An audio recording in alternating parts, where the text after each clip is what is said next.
Greedfall is a game that surprised a lot of people, including myself, because it has such a unique setting, and if you take in consideration that it was made by a company that made games like... Well, I don't actually know what games they made before this, so let's take a look.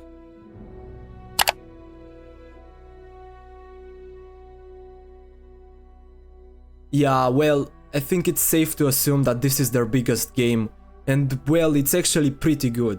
But let's start with the beginning. Greedfall is a game that takes place in an alternative fantasy universe of the colonial era. And yes, I know it sounds a bit outlandish, but hang with me, it's actually really good, because the world that they built is really intricate for such a small studio, so good job, spiders. And no, I don't have some weird thing for actual spiders, that's the name of the studio. The game follows a character called Desarde. He only has a last name because in the character creation menu you can also play as a woman, and I think they just didn't bother to give him a name to cut some costs in production. But anyway, we follow Desarde throughout his journey in the new world, an island called Tirfredi. Of course, the plot isn't that simple, and well, it's actually pretty complex, but that's the main idea of the game, and I have to say that it really made me interested right from the beginning.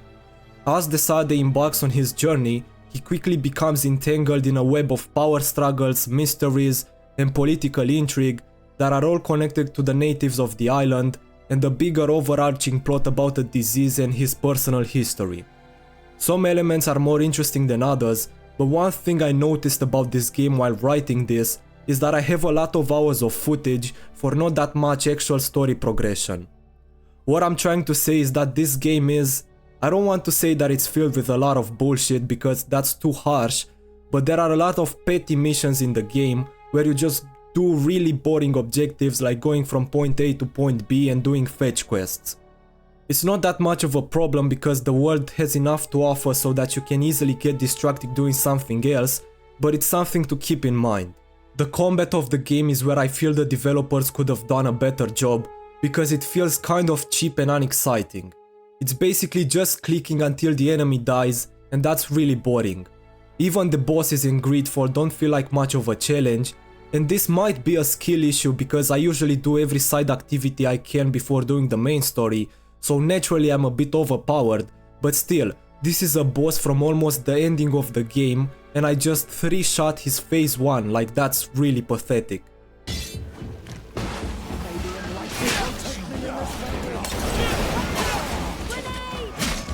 Another thing that is a bit of a letdown is the fact that after about 10 to 15 hours in the game, you would have met every enemy type, so after that the game just recycles enemies everywhere you go. And the placement of the enemies is really annoying, like the game places this type of bear almost in every region of the map, and sometimes there are so many of them in such a short period of time that it gets boring to kill them. They're not a big challenge to kill, but it's really annoying to have them at every step of the way and for basically nothing because they won't pose a real challenge, but instead they would just make me waste my time killing them because they're in the way. Otherwise, the combat of the game is pretty well done. You can upgrade your gear with different parts to make it more powerful, which is a function I will always appreciate in any game. The combat mainly relies on one-handed or two-handed weapons and a pistol.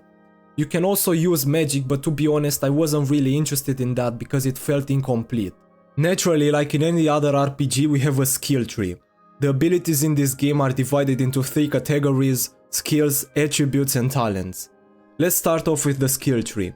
I'm gonna be honest with you, I didn't touch the right part of it because that was magic and other useless stuff, so you will be probably doing the same, because the left part of the skill tree gives you buffs in combat, so I think that's more useful. The next section is the attribute tree.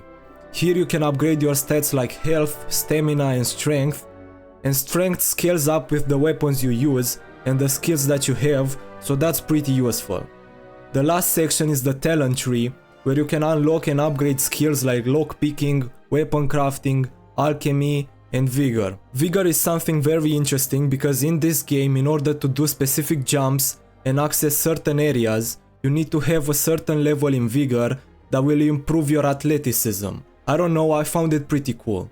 But one thing to keep in mind is that you you don't get talent and attribute points every time you level up, so you can't be overpowered or access late game areas when you are at the beginning of the game. This also can be pretty annoying because some main quest objectives are locked behind some vigor or crafting requirements, and it's pretty frustrating to do a long quest and you can't finish it because of some stupid requirement, but it didn't happen that often.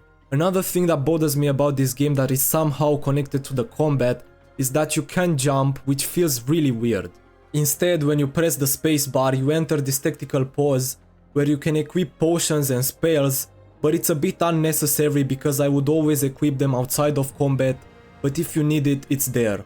This game also has a companion system like in the Mass Effect series, in which you can choose from 5 different characters from the factions in the game. Okay, one of them sort of does this halfway through the game. I am proud of you. Truly. So you'll spend most of your time with the other 4. But even though there are 5 of them, you can only have 2 at any given time in your party, which in my opinion kind of takes away from the game. I know that the developers wanted us to form our party based on the situation we were facing, but to be honest, I spent almost all the game with the same party.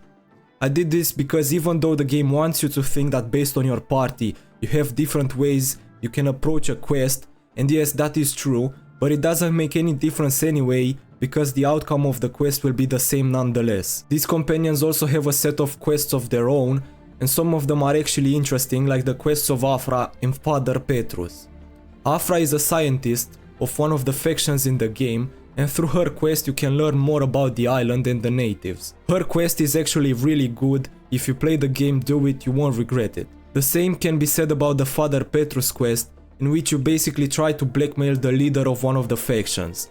Again, this quest is really good, do it, or else you will miss out. But some of the other companion quests are kind of stupid, like the quest of Siora. To give you a quick idea of what happens during her quest, basically her mother dies at the very beginning of the game, and late in the game you get this objective to help her bury her mother. Like, what did she do for 2 in-game months with her body, I don't know, but in terms of story continuity this quest is really badly placed. In this game you also have an honor system with all the factions in the game, and you can increase your reputation with these factions by doing side quests for them. Again, the game only gives you the illusion that this system matters, because in reality you won't be locked out of quests or lose too much if you don't meet the necessary honor level for one of the factions. But if we're talking about factions, I want to mention one thing that I found really cool, and that is if you wear clothes that normally are associated with one of the factions, you can sneak into their private bases without being recognized,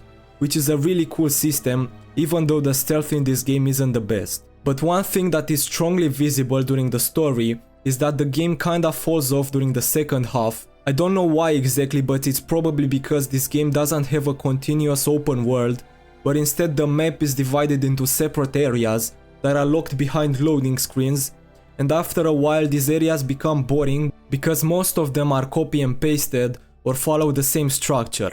Actually, a lot of assets in this game are copy and pasted, like all the cities follow the same pattern and the houses of the leaders of the cities are basically the same.